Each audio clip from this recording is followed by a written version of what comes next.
Ladies and gentlemen, Senator Rodante Marcoleta!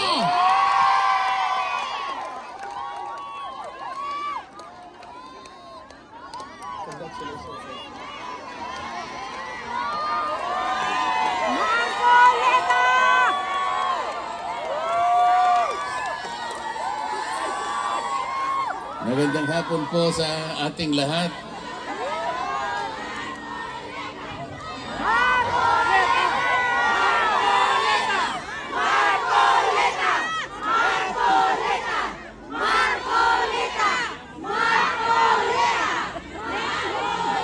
Salamat po sa pagmamahal nyo sa ating dating Pangulo. Salamat po sa pagmamahal nyo sa ating Vice President. Salamat, Mayor Pulong, at nandito ka rin pala. Salamat, Senator Robin. Salamat, Mayor. Sino? Salamat sa aking kaibigan, Atty. Vic Rodriguez. At lalong-lalo na po kayong lahat na hindi nagmamaliw ang inyong pagmamahal sa ating bayan. Napaka-problemado po ng ating bansa, ngunit huwag po tayong mawawalan ng loob. Magsama-sama po tayo para ayusin po natin ang ating bansa. Akala ko po nung nag-issue ng resignation order ang ating Pangulo ay akala ko totoo na eh. Akala ko naman yung bureaucratic reset. Kahit konti lang, naniwala ko, baka okay naman yata ito. Wala rin. Akalain mong naglagay siya ng PNP, si Torre na naman. Kilala nyo ba si General Torre?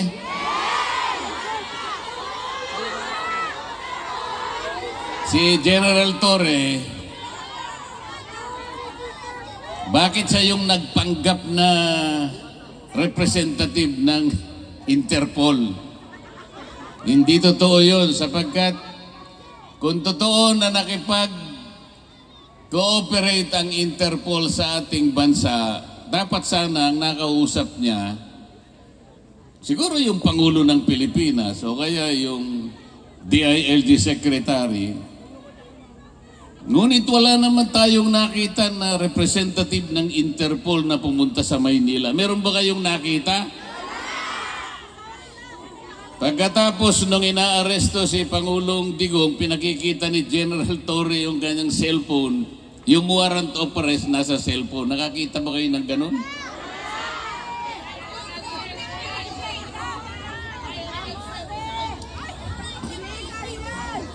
Hindi po ganun ang pagsisilbi ng warrant of arrest.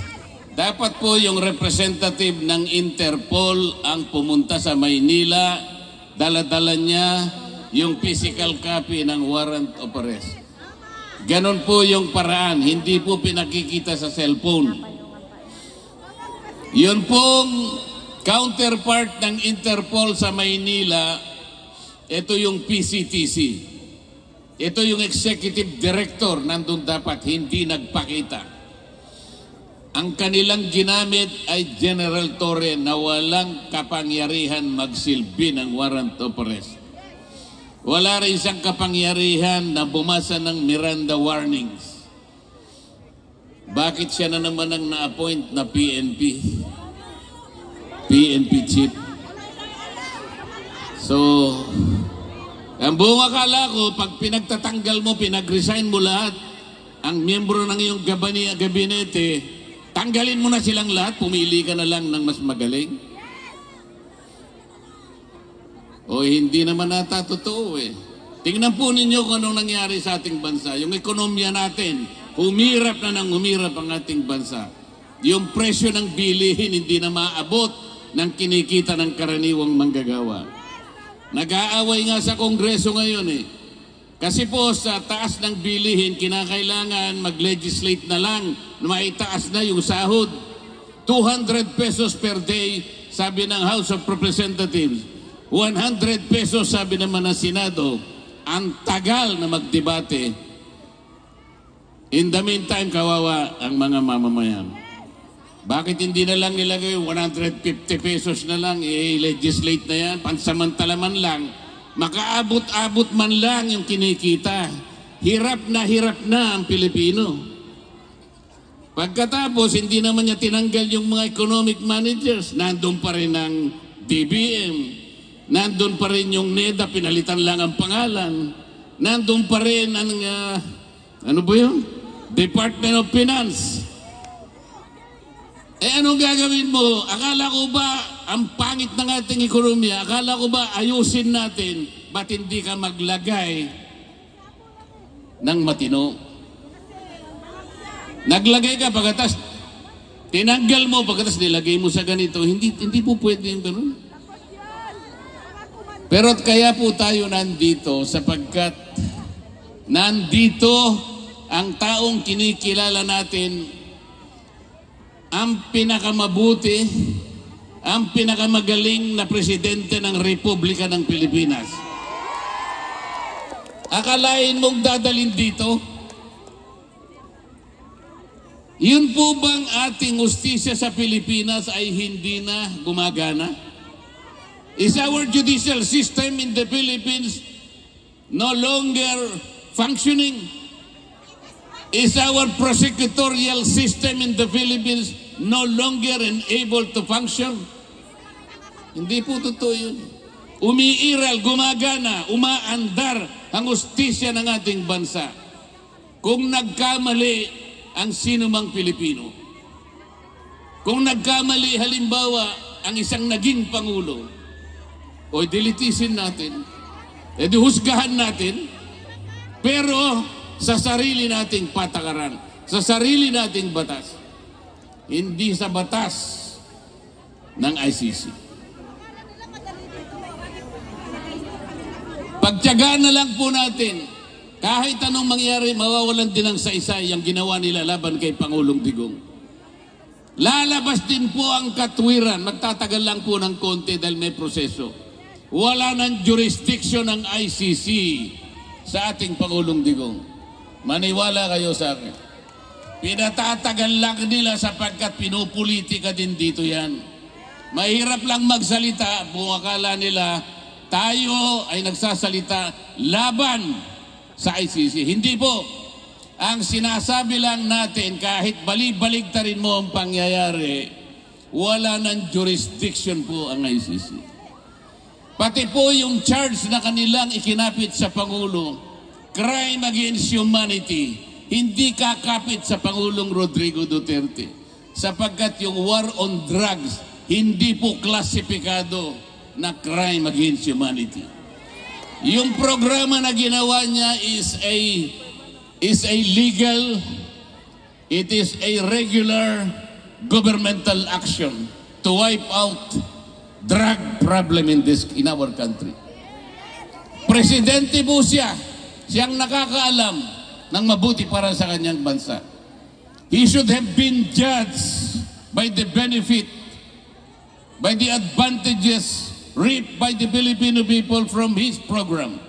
He should not have been judged from the number of people who were killed along the war on drugs. May mamamatay at may mamamatay, alam naman nila yun eh. Sapagkat ang nagsusulong sa droga yung mga kriminal, lalaban at lalaban niyang mga yan. Bakit kailangan mo siyang husgahan sa bilang o sa dami ng matay? Kailangan husgahan mo ang isang programa doon sa nakinabang, milyon-milyong pamilyang nakinabang. Ngayon, bumalik na naman ang droga. Ngayon, bumalik na naman ang krimen. Kayo po ang nakakaalam, ang mga kamag-anak nyo sa Maynila ang magsasabi sa inyo, bumalik na naman ang problema ng ating bansa. Kasi po, wala naman silang gustong gawin para ayusin. Salamat po sa inyong lahat. Alam ko po, isa po ako sa inyong ibinoto para maging senador ng ating bansa. Kahit malayo po ang lugar na ito, alam kong nagpupulong-pulong kayo rito. Marami pong gawain sa Maynila. Ngunit kahit konting sandali, kailangan tagpuin ko kayo rito. Para personal po akong magpasalamat. Lahat po kayong lahat, binoto po ninyo ako. Kung hindi sa inyo, baka natupad yung survey. Akalain nyo naman, sa simula't-simula pa, number 36 ako. Hindi man lang ako umangat.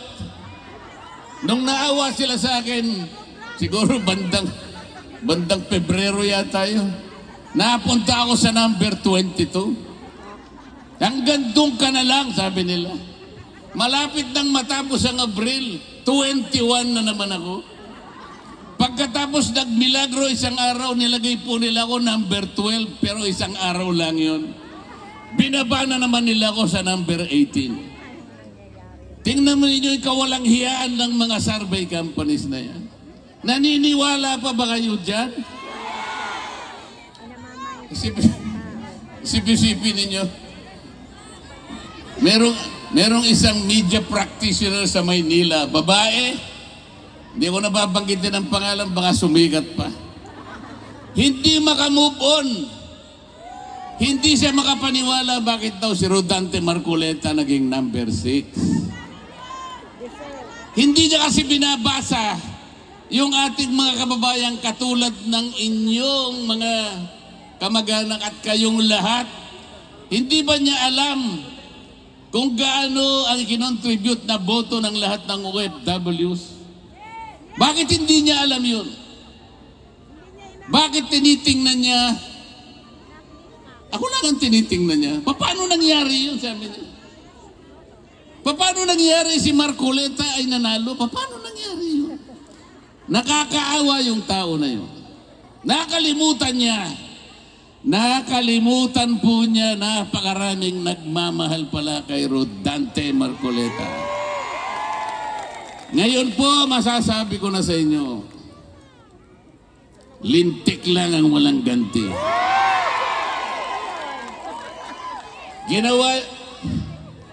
Ang gusto nila number 36 ako. Sabi ng mga tao, hindi. Kailangan maging number 6. So yun po yung nangyari.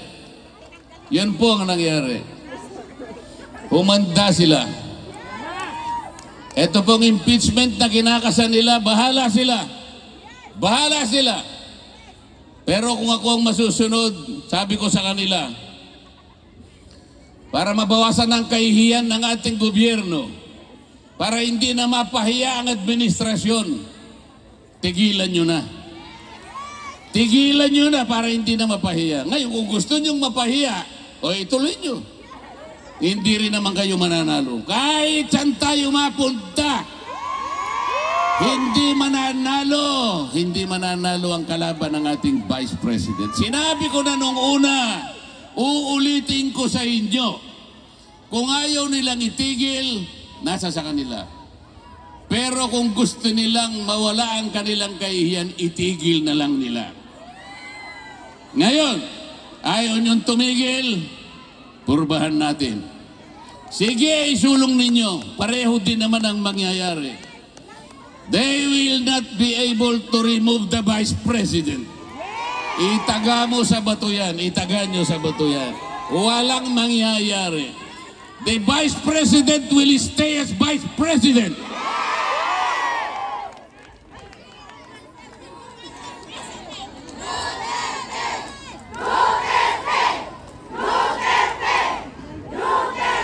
Malungkot lang po ako sapagkat bago ako pumunta rito, gumawa po ako ng request sa ICC.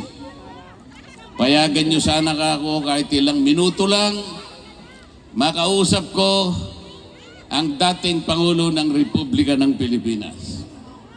Nakikiusap ako sa inyo, sabi ko, sapagkat gusto ko siyang makita ng personal para personal kong sabihin sa kanya ang aking pagpapasalamat. Dahil ako po'y naging senador dahil sa tulong niya. Marami pong tumulong sa akin, ngunit siya ay malaki po ang naitulong niya sa akin. Naghintay po ako ng mga ilang araw. 1 linggo siguro o mahigit pa. Hanggang ako po'y tumulak papunta rito, wala po silang ibinigay na sagot sa akin. Sa aking palagay, hindi rin po ako makakapasok para makausap ko man lang. Kahit na ba 3 minuto ay hindi nila ako bibigyan? Anong klaseng justisya naman yung ICC na yan? Dito pa naman sa Europa, ang akala ko dito mas matatag, dito mas malinaw ang justisya sapagkat magagaling silang mga tao. Pati ba naman yung 3 minuto o 5 minutong ihingin ko lang, makausap ko man lang, makita ko man lang, mahawakan ko lang ang kamay, makita ko lang kung anong kalagayan niya. Sapagkat malaking bagay naman po para sa isang tao na kagaya niya.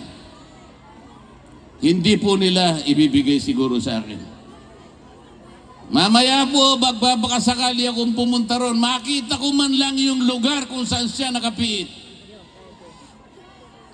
Pero huwag tayong mawawala ng pag-asa. Huwag tayong mawawala ng pag-asa. Sapagkat hindi pa naman po tapos ang laban.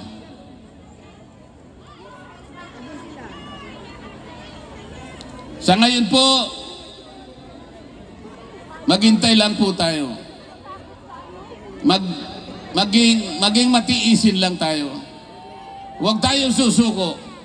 Huwag nating isusuko ang laban. Nasa panig po tayo ng katwiran. Nasa panig po tayo ng batas. Alam ko po, si Pangulong Duterte malakas ang kanyang loob. Hindi siya papayag.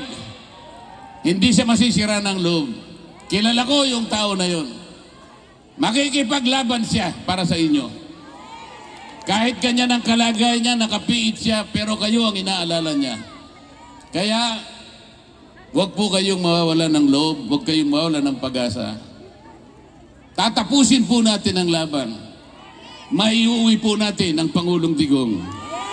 Let's bring him home. Salamat po sa inyong lahat. Salamat.